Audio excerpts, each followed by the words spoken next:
I couldn't imagine starting off the show any other way than talking about Kyler Murray and the Arizona Cardinals. I had to put on the Kyler jersey for this episode.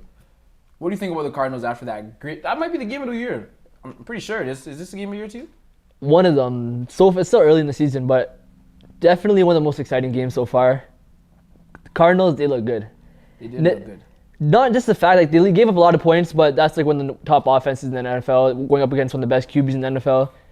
Maybe the best QB. I'm not going to give him number one, but one of them. I think he might be the best. It's close though. Yeah, it's close. It's close.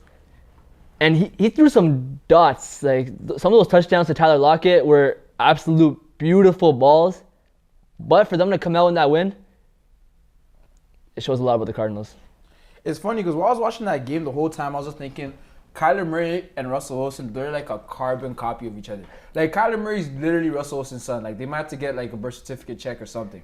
But to continue on with Kyler had 4 touchdowns that game. I think 400 total yards of offense just by himself.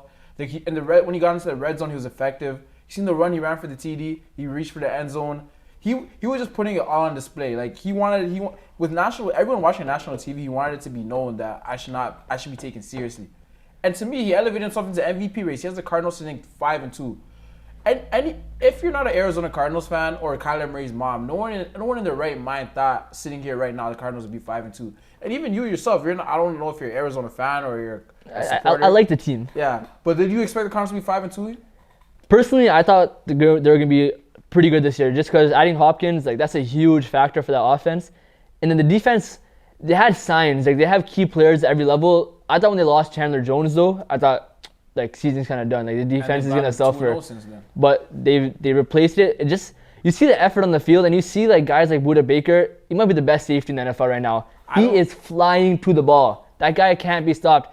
His interception, like it sucked that they couldn't get points off the interception because that's those game-changing plays. And DK Metcalf made a game-changing play by even chasing him down and not letting him get 6. But the fact that like those kind of plays, those are winning plays, and you need guys like that on your team. You know what I think has been really valuable for them? Ever since Chandler Jones went down, have you seen what Hassan Reddick has been doing? Hassan Reddick has been balling for me. He's like miniature Chandler Jones. The last 2 games, 3 sacks. He had 1 sack against Seattle. He had 2 sacks against Cowboys. I'm literally watching these games and I'm watching Hassan Reddick play and he looks like Chandler Jones. Like literally. It's like a big bro, little bro situation where I think Chandler Jones being out, probably the defense coordinator gave him the confidence and said, you're the premier pass rusher on this team. We need you to get to the quarterback. And that's what he's doing. And it's funny because coming out of college, I remember everyone was calling him a bust. He was in like Detroit for a couple years and it just didn't work out there for him. He comes to Arizona, he links up with Vance Joseph, and everything's working out. So I think that going forward, they're gonna need Hassan Reddick to continuously keep pressuring the quarterback if they want to continue to be a good defense. So far this year, they're like a middle of the pack defense, but I think they have the tools to reach the upper echelon because you have Budda Baker, you have Pat. I was gonna say Pat Peterson, but I don't know. I know you like Pat Peterson, but he's not a top 5 corner anymore, but he's more than serviceable. Like he's still playing at a Pro Bowl level, and he did do a good job on DK last night. But did you see what Tyler Lockett was doing to him? Okay, so receivers, there's only so much DB can do. And if the quarterback throws a perfect ball, which he did with those 2 times, moon balls. Those moon, perfect placement, where Pat P couldn't do anything. He was in a good spot, and it was just great offense. I'm going to tell you some numbers right now. When he was guarding DK, he covered him on 42 of 49 routes that DK ran. 86% of the time, DK had 4 targets on those, 1 catch for 6 yards. I know Lockett 8, but he shut down the other guy, and it sucks that Fitzpatrick, like you saw, like even in the overtime, he came on the field and like Seahawks converted a 3rd down. Like he couldn't keep up with Tyler Lockett at all. But the other premier guy got shut down, and if you have that kind of guy that can shut down one guy still, it's invaluable. I mean, I gotta give Jake Kirkpatrick some respect because you could tell he was physically hurt out there, especially in overtime. But he did enough for the team to get the W. Isaiah Simmons played 5 defensive snaps and he ends up with the play of the game to give his chance, put his team in field goal position to get a win. And Zane Gonzalez better send Isaiah Simmons and his family some flowers or something because he saved him. He was gonna go to sleep that day sad, and Isaiah Simmons gave another opportunity to redeem himself. And I swear, if he had ever missed a second kick too, he would have to be banished from Arizona. They'd have to banish him. Like you just wouldn't be able to see him anymore. The way kicking is going, I feel like if you miss that second kick, he would never be the same. Because like kickers they're shaky these days. Yeah, a lot of them are mentally shot. I feel like that's all it is. Though. It's all mental because they for sure have the leg power, but they're missing these 40-yard kicks. These even like the Bills kicker missed 2 40-yard kicks in the last game. They still won that game because he's the only one who scored points for them. 6 out of 8 kicks. But still, no, kickers are shaky. I don't know. So overall, to the main topic of this is, should we be taking the Arizona Cardinals more seriously? And last week we talked about our team, the teams that were picking to get a wild card spot, and I didn't have Arizona as a wild card team. You did, but I'm gonna be honest. This just made me change my opinion. I think they're gonna make a wild card. But the problem with that is like the NFC West is stacked, and I don't know, with them adding an extra playoff team, there's a chance that the NFC West can have 3 playoff teams now.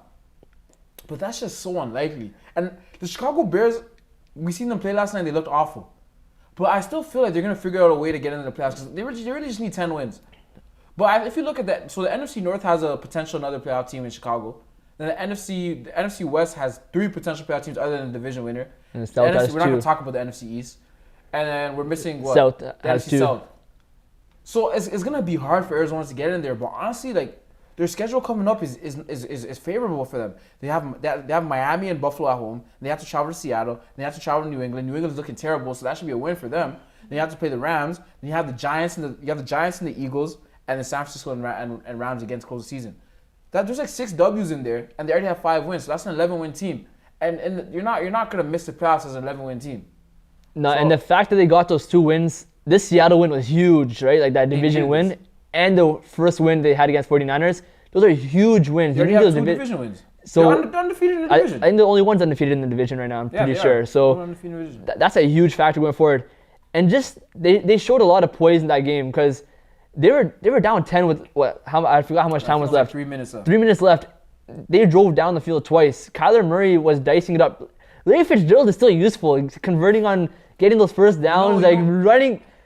He's so smart. He's still the leader of the team. That was his biggest play of the game. He gets the ball, he goes down, he gets up right away, runs the ball to the line of scrimmage, puts it down for the referee so they can hut the ball and spike it. You know what's crazy about that to me? Usually the line judge has to take the ball to make sure the marking is right. He didn't even touch it. So like, how do you even know if that's actually where they got to on the field? It wouldn't have made a difference. It's probably like maybe a couple of yards off. But like, Larry Fitzgerald legit spotted the ball. That's not usually how it goes. But yeah, right now I have the Cardinals here as like an 11-win team, so it looks like they're gonna make the playoffs. Yeah, no, they're gonna sneak in there, and I'm telling you, NFC, be scared because these guys, they got the explosive power to compete with anybody. But being a wildcard team, you're gonna have to see a division winner most likely. So the division winners, I mean, if they're lucky, they'll get to match up with the Eagles, and that's a game that I think they'll win because I think the Eagles are gonna win the NFC East, or I don't know. I mean, the Washington football team, they look have a chance to win the NFC East as well. I just think Giants and Cowboys are done. So I think it's a race between the football team and the Eagles. I don't know who you think is going to come out of that, but I'm going to just go with the Eagles because I think Wentz is the best quarterback in that division. So I'm just going to take him. I don't want to talk a lot about them, but I think it comes down to overall which team is better. And the football team, like their offense compared to their defense has like solid players, and their defensive line is pretty scary with Chase Young. They have the best defensive line in the league to me. But their offense, like I can't trust whoever's going to be at quarterback. We're going to talk about receivers later on, but they have a top 10 receiver in my opinion. So okay, settle down there. So overall, I think we both have the Cardinals making the playoffs now. They really impressed me in that game in that game 2 nights ago, and yeah, so I'm gonna pick the Cardinals to make the playoffs. And I think they could low key win the wildcard game. So we'll see how it goes with them.